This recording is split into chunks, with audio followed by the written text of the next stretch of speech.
Hello there, I am Linda Jo Martin, the Book Lady, and today I'm going to tell you 10 things that I like about the Artist's Way series of books. It starts with The Artist's Way by Julia Cameron, then Walking in This World.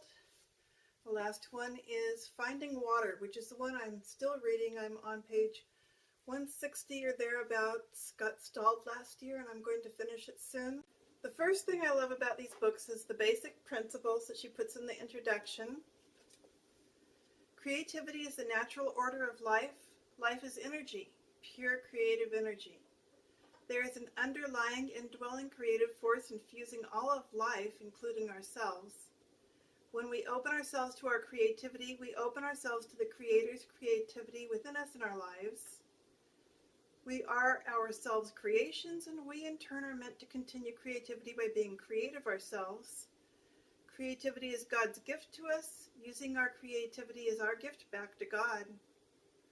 The refusal to be creative is self-will and is counter to our true nature.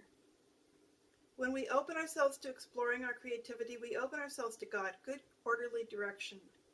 As we open our creative channel to the Creator, many gentle but powerful changes are to be expected. It is safe to open ourselves up to greater and greater creativity.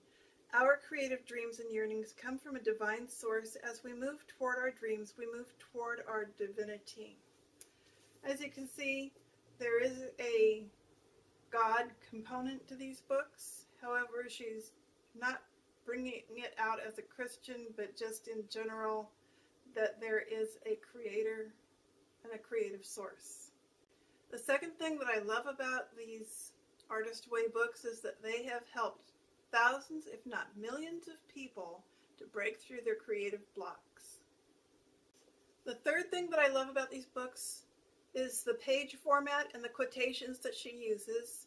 As you can see, there's space left on both margins and a quotation in each margin. These are quotations by other people, this one is by Man Ray. It says, an original is a creation motivated by desire. And on the other side it says, to create, you must empty yourself of every artistic thought, by Gilbert of Gilbert and George. The fourth thing I love about the Artist Way is that it encourages journaling, which she calls morning pages. It is a form of personal writing that takes place early in the morning, in which you sit down and write down everything that goes through your mind. I think that's a great way to start the day. The fifth thing I love about these books is her insights into human nature.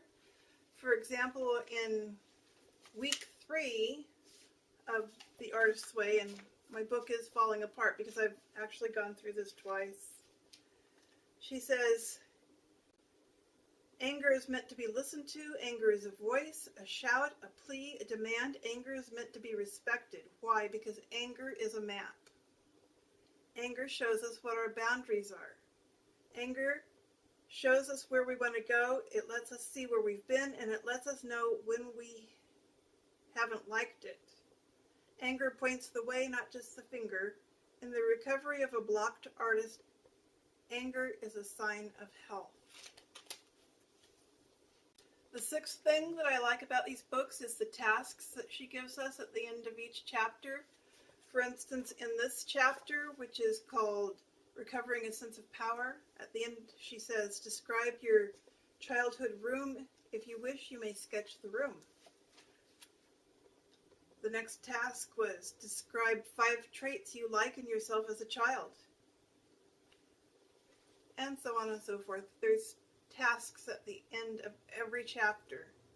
The seventh thing that I like about the Artist Way books is that the author encourages walking. She wrote, when we walk, we wake up our consciousness, we enliven our senses, we arrive at a sense of well-being, and we experience conscious contact with a power greater than ourselves. That still small voice is automatically amplified, a footfall at a time. The eighth thing that I like about these books is that they make us think about our psychological relationship to our creative work. The ninth thing that I like about these books is that she encourages us to take a weekly artist's date. She says, the artist's date is a once weekly, hour-long solo expedition to explore something festive or interesting to your creative consciousness. The 10th thing that I like about the Artist's Way is that I now have an entire box full of notebooks that I have written the events of my life into, and I have that as a record of my passage through this plane of existence. Before I go, I'd like to comment on each of these books. The first one, The Artist's Way, I've read twice. I think the first time was not too long after it was published, and it took me forever to get through it that time. I was really slow. There's supposed to be a 12-week course. Each book was a 12-week course, but this one took me a lot longer than 12 weeks to get through the first time. And then I did it again a few years later, so I've been through this book twice. The second book was wonderful. I did that a couple of years ago, and I got through it very quickly without any pauses. It was just awesome. The third book, I feel like the author was a little depressed at the time she wrote it. Just a guess. I'll probably mention Julia Cameron again on this channel because she's an author that's been with me a long time. So that's all for today. Talk to you later. Bye.